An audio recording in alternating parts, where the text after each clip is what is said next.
এই মুহূর্তে যে খবরের দিকে নজর রাখবো, বালি পাচারের খবর করতে গিয়ে দুষ্কৃতীদের হাতে আক্রান্ত সাংবাদিক। শিলিগুড়ির এক সাংবাদিক এবং এক চিত্র সাংবাদিক ঘটনার বিরুদ্ধে ক্ষোভ প্রকাশ করে থানায় অভিযোগ করার পাশাপাশি কড়া পদক্ষেপ নেওয়ার দাবি জানালো সাংবাদিকরা।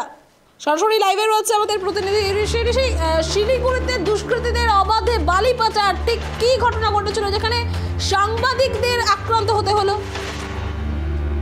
আমি সুষমা তোমাকে জানিয়ে দিই যে মুখ্যমন্ত্রী কিন্তু নির্দেশ রয়েছে, নদী থেকে অবৈধভাবে কিন্তু বালি তোলা নিষিদ্ধ রয়েছে। বারবার কিন্তু মুখ্যমন্ত্রী হুঁশিয়ারি পরেও কিন্তু বালি মাফিয়াদের দৌরাত্ম কিন্তু কোনো মতেই কমছে না। তবে তোমাকে জানিয়ে দিই, শিলিগুড়ি লাগোয়া পাশাপাশি শিলিগুড়ি মহকুমায় বিভিন্ন নদী থেকে কিন্তু অবাধে বালু পাথর তোলা হচ্ছে দিনের আলোতে, প্রশাসনের নাগের ডোগায়। তবে আজ যে ঘটনাটি ঘটেছে, শিলিগুড়ির মহকুমার যে মাটিগাড়া রয়েছে, সেই মাটিগাড়া থানার ঢিলছোড়া দূরত্বে একটি নদী রয়েছে, বালাসন নদী। সেই বালাসন নদী থেকে দিনের বালায় অবৈধ বালি পাথর তোলা হচ্ছিল। সেই খবর সংগ্রহ করতে গিয়েছিলেন ইলেকট্রিক মিডিয়ার এক সাংবাদিক নারায়ণ সিংহ রায় এবং ক্যামেরা পার্সন তুহিন রায়। তারা কিন্তু গিয়েছিলেন সেখানে।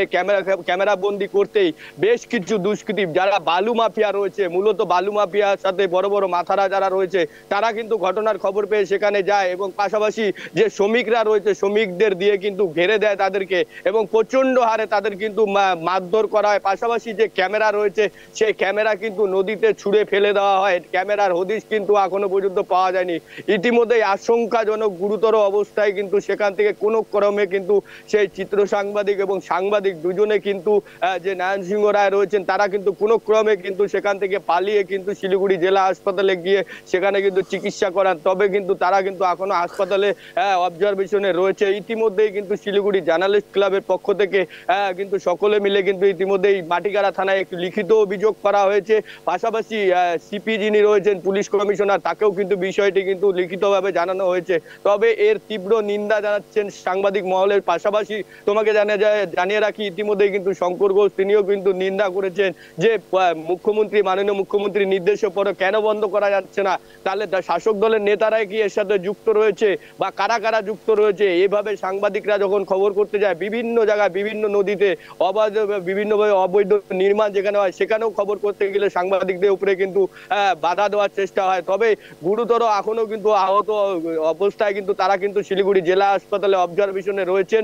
তবে অবিলম্বে এই যে বালু মাফিয়ারা রয়েছেন, এই বালু পাচারের সাথে যারা যুক্ত এবং সাংবাদিকদের উপরে যে আক্রমণ করেছেন, আজ তাদেরকে কিন্তু অবিলম্বে গ্রেপ্তার করতে হবে, নাহলে কিন্তু আগামী দিনে কিন্তু বৃহত্তর আন্দোলনে নামবে সাংবাদিক মহল। ইতিমধ্যে কিন্তু শিলিগুড়ি জার্নালিস্ট ক্লাবের পক্ষ থেকে অংশুমান চক্রবর্তী সম্পাদক রয়েছেন, তিনি কিন্তু মাটিগাড়া থানায় লিখিত অভিযোগ করেছেন। পরবর্তীতে আরো বড় পদক্ষেপ করা হবে। পাশাপাশি উচ্চপদস্থ মুখ্যমন্ত্রী পর্যন্ত কিন্তু ইতিমধ্যেই লিখিতভাবে কিন্তু জানানো হয়েছে। সুষমা, ঋষি, যেখানে গণতন্ত্রের চতুর্থ স্তম্ভ এই সংবাদ মাধ্যম, সাংবাদিকরা সেই কাজ করতে যান, খবর সংগ্রহ করতে যান, যেখানে খোদ মুখ্যমন্ত্রী এটা বারণ করেছেন, সেখানে একটা প্রশ্ন উঠে আসছে যে কার মদতেই বালি পাচার চলছে?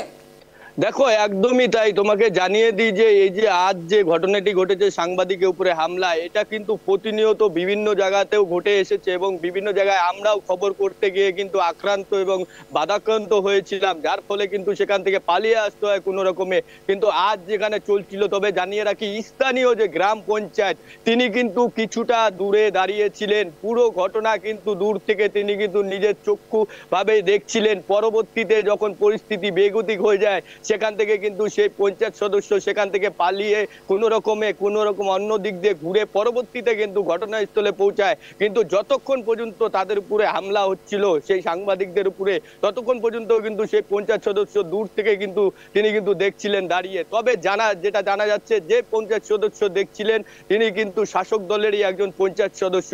তাতে মনে করা হচ্ছে যে শাসক দলের জোর শাসকে কিন্তু সেই শিলিগুড়ির পাশে যে বালাসন নদী রয়েছে, সেখান থেকে অবাধে বালু পাথর তোলা হচ্ছিল। তবে এই যে বালু পাথর তোলার পাশাপাশি যে সাংবাদিকদের উপর আক্রান্ত হচ্ছে, তাহলে সাংবাদিকরা কোথায় সুরক্ষিত রয়েছে এবং সাধারণ মানুষই বা কিভাবে সুরক্ষিত? তাহলে তবে পুলিশ প্রশাসনের নাগের ডোগায় দিনের আলোতে কি করে এভাবে বালি পাচার হচ্ছে, যেখানে মুখ্যমন্ত্রী নির্দেশ দিয়েছে।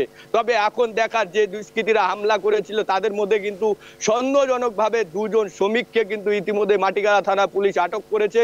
তবে যারা মূল দোষী, যে মাথারা রয়েছেন, তারা কিন্তু পালিয়ে রয়েছেন।